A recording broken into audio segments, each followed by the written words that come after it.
Yeah, of course, with the outcome, because if you win, then you're always pleased about the outcome. In an ideal world, we would have outplayed them completely. That's definitely not what we did. It was an equal game, in my opinion, where we're the phases in a game where we had to work really hard not to concede. But it's very pleasing to see that that's also what we did. I think we all saw the great block tackles Dominic and Curtis had. Curtis first half, Dominic second half. And those moments are just as crucial as the goals we've scored.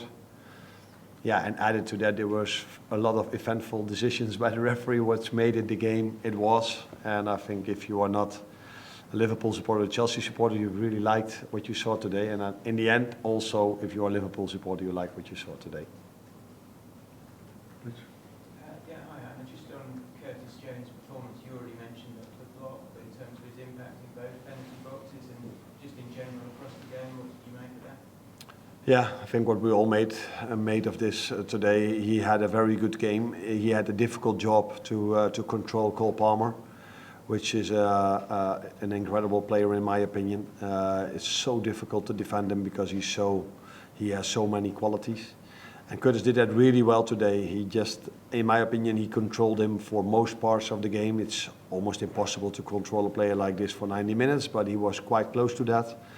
And then to even have impact on the other side with a goal and two penalties that where he was involved in. One of them was in the end disallowed by the VAR, but that shows you that he was had a big impact on both sides of the pitch. You said this was maybe your first real kind of test. You said the fixtures were going to get harder. Does it give you more confidence now for the duration you can sustain your position in the top three or four by winning a game like this because it was the biggest test we've had? I think it was mostly the media that told us that it was our first big test. I think if you go to Old Trafford against a very strong team like United, that's definitely a test as well. I said, and I think it was Friday in the press conference, that don't judge us on this week. You have to judge us in after these 6, 7 or 8 games. That's also what I say now after this win. Because Wednesday is Leipzig, Sunday it's Arsenal, then it's Brighton, then it's Brighton. There's Brighton, and then Leverkusen and Aston Villa. So this is in my opinion, our biggest test to play Champions League and Premier League, the hardest games, 3 days in a row. That's what City did last season. That's what Arsenal did. Both of these clubs did for 2 years in a row now, and you saw 2 years ago how difficult that was for us, and you saw last season how difficult it was for United and Newcastle to be involved in Champions League and Premier League. So that is, for me, the test we have to go through to see if we can stay or be where we are now. A goal and assist for Mo Salah today. I know you asked about him all the time. Yeah. Just how important has it been coming in here to have a player like that who's just so consistent in the final third? The good thing is that normally if someone asks a question about Mo Salah, it's always about his contract. So now it's nice that you just asked me how important he is. He is important for us for the numbers he has, but what I also, it was a bit of a funny remark after the game, but I said, Trent, you have some competition now because I saw today that Mo can play as a right fullback as well. So the defensive effort he put in today to help the team in that part is what pleased me just as much as his goal and assist. Does the way that the team won today make you confident that you can pass the test of Premier League, Champions League, Premier League in a row? I have a lot of confidence in this team, but you also saw today after the international break that we had some problems. Conor Bradley is not in. Trent, which you probably don't know, was also not training in the first days after he came back, so he was a bit of doubt before we started the game.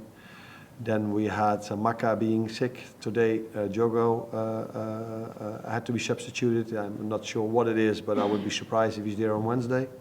So these are all things everybody has, and you have to cope with during a season as well. So that's why I always say it's so difficult to win a league title, no matter where in the world, because so many things have to be done really, really good, and that this is a good start to win the second big game we played. But I also saw how difficult it was, how difficult Chelsea made for us. So in my opinion, if I would be sitting as a Chelsea manager, I would say, if we can play like this at Anfield, we are also one of the teams that can compete for top 4 position. Last one here. Can I just ask about the outdoor atmosphere today? It's been quite a hot topic this season. I mean, what were your thoughts on it today, and how important will that be for the next round of games? We've got the games coming up in the next month or 6 weeks. They were really important for us as players. But I don't know if this is something people say in England, but they said it at my former club, which was also an impressive stadium. They always said, yeah, the referees are a bit impressed by the crowd.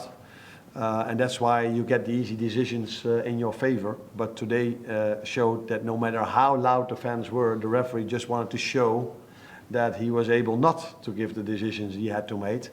So it didn't help us with the referee, but it definitely helped our players, because they had to work so hard. And then if you every time they cheer so hard for you, if you have made a block tackle or a Darwin sprinted back or all these moments, that definitely helps you mentally. So they were really important for us, for our players. Unfortunately, it didn't happen what all people always think that Anfield gives you the easy penalties. At least, is that true or not? No? Definitely not. Definitely not, no. Today it showed again that it wasn't, because people in Holland know me how much frustration I have about the extra time added on to a game. And there was no time delay at all from us today. And the last time we lost the game, it was for 45 minutes, time delay, time delay, time delay, time delay. He added on 6 minutes. And of course 7 maybe was true because of a VAR moment or blah, blah, blah. But apart from the decisions that happened, this extra time is a bit of a frustration for me as well. But Thank you.